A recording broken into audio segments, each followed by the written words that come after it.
আমাদের প্রতিদিনের রান্নার মধ্যে শাকসবজি কিংবা মাছ মাংস রান্নায় যে সকল জিনিসগুলো সবচেয়ে বেশি জরুরি এবং প্রয়োজনীয় সেগুলো হচ্ছে পেঁয়াজ, রসুন, আদা, তেল, লবণ, চিনি এসব।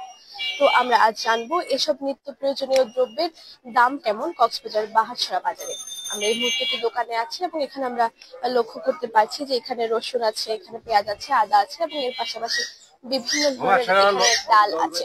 আমরা এখানে কথা বলবো, এখানে যিনি বিক্রেতা রয়েছেন আমরা তার সাথে কথা বলবো এবং তিনি আমাদেরকে জানাবেন যে এখানে তার দোকানে আসলে পেঁয়াজের দাম কেমন এবং আদা রসুনের দাম কেমন এবং এগুলো গত সপ্তাহে কেমন দাম ছিল এবং এই দাম কি কোন রকম বৃদ্ধি কিংবা হ্রাস পেয়েছে কিনা এবং এর ফলনের ব্যাপারে আমরা তাদের কাছ থেকে জানার চেষ্টা করব।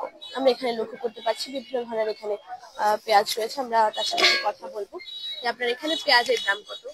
কেজি 90 টাকা করে। আর আদা রসুন? রসুন 220, আদা আদা কেজি 200। এগুলো গত সপ্তাহে দাম কেমন ছিল? গত সপ্তাহের তুলনায় এখন একটু কমতেছে, যত মাল বেশি আসবে তত কমবে। গত সপ্তাহে কত দাম ছিল? পেঁয়াজ 100 ছিল, রসুন 240 ছিল, আদা 220। এগুলো কি সামনের সময় আরো কমার সম্ভাবনা আছে? যদি আসে কম। এখানে শুধু এক ধরনেরই পেঁয়াজ আছে, বাজারে তো অনেক ধরনের আছে, পাকিস্তানি আছে, হল্যান্ডে আছে। আমরা ইন্ডিয়ানটা বিক্রি করি, ইন্ডিয়ানটা যেহেতু চলে বেশি সেই জন্য ইন্ডিয়ানটা বিক্রি করি। এর পাশাপাশি এখানে বিভিন্ন ধরনের ডাল আমরা দেখতে পাচ্ছি, এইসব ডালগুলোর দাম দেখতে পাচ্ছি। কেজি 140, 120, 80 মটর ডাল। ওটা হচ্ছে ক্যাটাগরি, এটা 130 টাকা কেজি, এটা 80 টাকা কেজি সাদা মটর। চাহিদা মসুর ডালের একটু চাহিদা বেশি। এখানে যিনি কথা বলছিলাম তারা আসলে যেটি বলছিলেন যে যখন উৎপাদন আসলে বেশি ধীরে ধীরে দ্রব্য সামগ্রীর দামও অনেকটা কমতে থাকে এবং তিনি আমাদেরকে বলছিলেন যে তার দোকানে পেঁয়াজের দাম ছিল 90 টাকা এবং গত সপ্তাহে এই দাম ছিল 100 টাকা করে, কিন্তু আগামী সপ্তাহের দিকে এই দাম আরো কমতে পারে যদি এর উৎপাদন বৃদ্ধি হয় তাহলে। এবং এর পাশাপাশি এখানে আদা রসুন আমরা সবকিছুই লক্ষ্য করেছি। এর পাশাপাশি এখানে শস্য জাতীয় দ্রব্য ছিল, যেমন ডাল ছিল, এখানে বিভিন্ন ধরনের আমরা সে সকল ডালেরও দাম জানার চেষ্টা করেছি। তিনি আমাদেরকে ডালেরও দাম জানিয়েছি। আমরা এখন অন্য একটি দোকানের দিকে চলে যাব এবং সেখানেও আমরা জানার চেষ্টা করবো যে তাদের দোকানে আসলে এইসব দ্রব্য সামগ্রীর দাম কেমন তারা দেখছে। এবং আমরা এখানে বিভিন্ন দোকানে দেখতে পাচ্ছি পেঁয়াজ রসুন আদা রয়েছে এবং তারা যদি বলছিলেন যে এখানে বাজারে তো বিভিন্ন ধরনের পেঁয়াজ থাকে, বিভিন্ন দেশের পেঁয়াজ থাকে, কিন্তু তারা যেটি চাহিদা সবচেয়ে বেশি সেটি তারা এখানে নিয়ে এসেছে এবং ইন্ডিয়ান পেঁয়াজের চাহিদা সবচেয়ে বেশি থাকে, তাই তারা ইন্ডিয়ান পেঁয়াজ মজুত করে রেখেছেন এবং যারা ক্রেতা রয়েছেন তারা এখান থেকে ইন্ডিয়ান পেঁয়াজটি সংগ্রহ করে নিয়ে যান।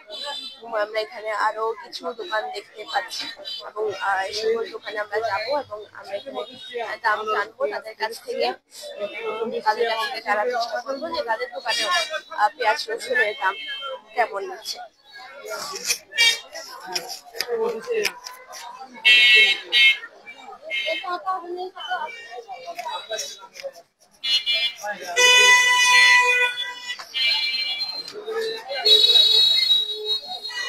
আমরা এখানে পেঁয়াজ রসুনের পাশাপাশি আমরা এখানে কিছু দোকানে ডিমও দেখতে পাচ্ছি এবং ডিমও কিন্তু আমাদের নিত্য প্রয়োজনীয় দ্রব্যের মধ্যেই পড়ে। আমরা আর এখানে এক দোকানে এসেছি, আমরা এখানে ডিমেরও দাম জানার চেষ্টা তাদের কাছ থেকে করতে পারি এবং আমরা এখানে যিনি বিক্রেতা রয়েছে আমরা তার সাথে কথা বলবো এবং জানার চেষ্টা করবো যে তার দোকানে আসলে ডিমের দাম কেমন নিচ্ছেন তিনি।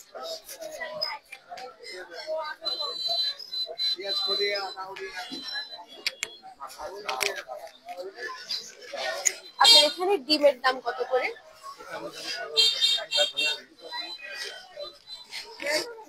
এখানে আমরা কথা বলবো তাদের সাথে। গত সপ্তাহে কত ছিল?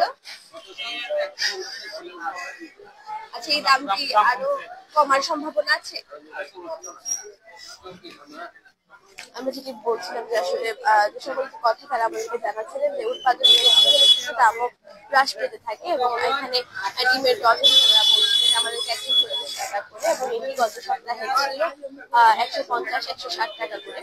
এবং আমরা এখানে কথা বলছিলাম যারা বিক্রেতা রয়েছেন তাদের সাথে এবং আমরা জানার চেষ্টা করছিলাম যে নিত্য প্রয়োজনীয় দ্রব্য যেগুলো রয়েছে সেগুলোর দাম আসলে কক্সবাজারের বাহাসুরা বাজারে কেমন চলছে। যেমন এখানে তারা আমাদেরকে যেটি বলছিলেন যে আসলে যে সকল দ্রব্যের চাহিদা গ্রাহকদের কাছে বেশি তারা সেই সকল দ্রব্যই এখানে নিয়ে আসেন এবং গত সপ্তাহের তুলনায় এই সপ্তাহে দাম কিছুটা কমেছে এবং আগামী সপ্তাহগুলোতেও তার দাম আরো কিছুটা কমারও সম্ভাবনা রয়েছে। এতক্ষণ কক্সবাজার বাহাসুরা বাজার থেকে আপনাদের সাথে সরাসরি যুক্ত ছিলাম আমি আফসার রিয়া।